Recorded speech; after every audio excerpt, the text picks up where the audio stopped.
రెండవది, మన గృహాలు ఏముండాలి చెప్పండి? దేవుని పరిశుద్ధత. అపవిత్రమైనవి మనలో ఉండడానికి లేదు. స్వభావాల్లో కానీ, మనకు వస్తువుల్లో కానీ, ఏ వస్తువు రూపంలో కానీ, ఏ వస్త్ర రూపంలో కానీ మన ఇంట్లో అపవిత్రమైనవి ఉండడానికి వీలు, చెప్పాలందరూ నోరు తెరిచి, వీలు లేదు. మన ఇల్లు ఎల్లప్పుడూ పవిత్రంగా ఉండాలి. అక్షరానుసారంగా శుభ్రంగా పెట్టండి ఇంటిని. ఆమె మీరు శుభ్రంగా ఉండండి. ఆమెను చెప్పండి గట్టిగా.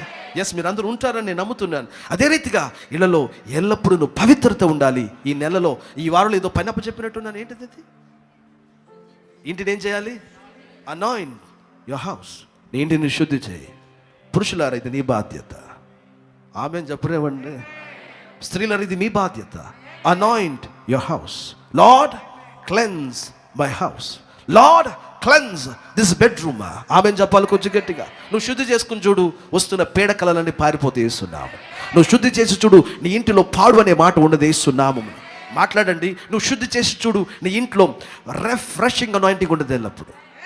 ఆమెను హుషారుగా చెప్పండి. నా మాట మీరు పరిశోధన చేయండి. మీరు ఇంట్లో నిజంగా శుద్ధి చేసి దేవుని సన్నిధి ఉండును గాక. మీ ఇంట్లో ఉన్న వస్తువులు కూడా త్వరగా పాడవు.